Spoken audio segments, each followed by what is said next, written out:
अस्सलाम वालेकुम। आपको पता है कि हम सूरह बकरा पे थे, उनकी हमने तकरीबन 24 आयत पढ़ ली हैं और उसी को हम सूरह बकरा का जो तर्जुमा है उसी को हम कंटिन्यू करेंगे। ये अल्लाह ताला सूरह बकरा में क्या कह रहे हैं कि उनको खुशखबरी सुना दो जो ईमान लाए और अच्छे काम किए, उनके लिए जन्नत है जिसके नीचे नहरें बह रही हैं। जब फल खाने के लिए दिया जाएगा तो वो बोल उठेंगे, ये तो वही है जो इससे पहले हमको मिल चुका है और वाकई इनको वही दिया जाएगा जो इससे मिलता जुलता होगा।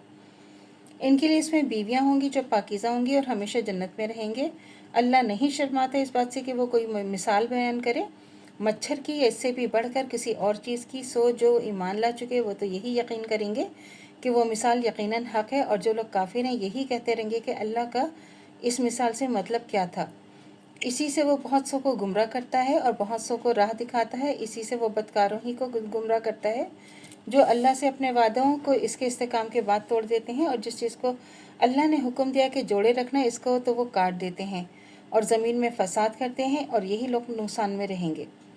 तुम किस तरह अल्लाह से कुफर करते हो हालांकि तुम बेजानते। सो अल्लाह ने तुमको जानदार बना दिया, फिर वही तुमको मौत देगा, फिर वही तुमको ज़िंदा कर देगा, फिर तुम सब उसी की तरफ लौटाए जाओगे। वही तो है जिसने तुम्हारे लिए सब कुछ जो भी ज़मीन में है पैदा किया। फिर इसने आसमान की तरफ तवज्जो की तो 7 आसमान बना दिए। फिर वो हर चीज़ को खूब जानता है। जो तुम्हारे रब ने फरिश्तों से कहा कि मैं ज़मीन में अपना नाइब बनाऊंगा, उसने कहा क्या तू इसको अपना खलीफा बनाएगा जो ज़मीन में फसाद करेगा और खून खराबा करेगा।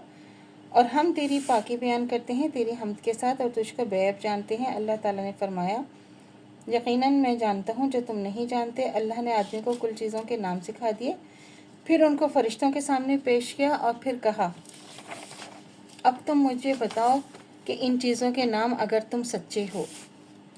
तो वो बोले कि अल्लाह तो वो पाक ज़ात है, हम तो कुछ नहीं जानते, बस तू जो तूने हमें सिखा दिया है, बिलाशुबा तू ही खूब जानने वाला हिकमतों वाला है। अल्लाह ताला ने फरमाया कि ए आदम तुम बता दो तो इनको इन चीज़ों के नाम। फिर जब आदम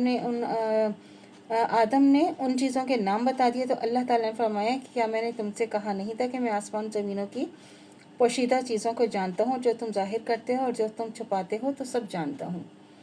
और जब हमने फरिश्तों से कहा कि तुम आदम के सामने सजदा करो तो सब गिर पड़े, तो सब सजदे में गिर पड़े, मगर इब्लीस ने ना किया, उसने इनकार किया और गरूर किया और वो काफिरों में से हो गया। 34। हमने कहा कि ए आदम तुम और तुम्हारी बीवी बहश्त में रहो, सहो और खूब खाओ पियो, जहाँ से तुम चाहो इस दरख्त के पास ना जाना वरना तुम जालिमों में से हो जाओगे।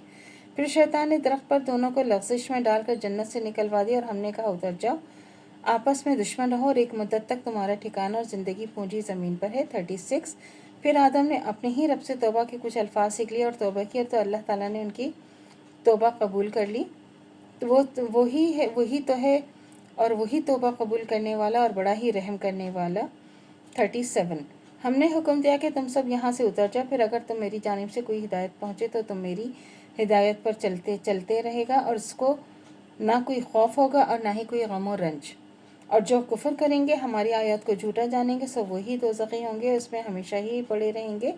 ए बनी इसराइल याद करो मेरा वो इनाम जो मैंने तुम पर किया है और पूरा करो अहद जो तुमने मुझसे किया है, और मैं तुमसे वादा पूरा करूँ, सिर्फ मुझसे ही डरा करो। तो अल्लाह से दुआ करनी चाहिए जो हमारे ईमान है मरते दम तक कायम दायम रहे, खात्मा बिल खैर ईमान पर हो। इजाज़त दीजिए, अल्लाह हाफिज़। मेरे चैनल को लाइक कीजिए, शेयर कीजिए, सब्सक्राइब कीजिए। शुक्रिया।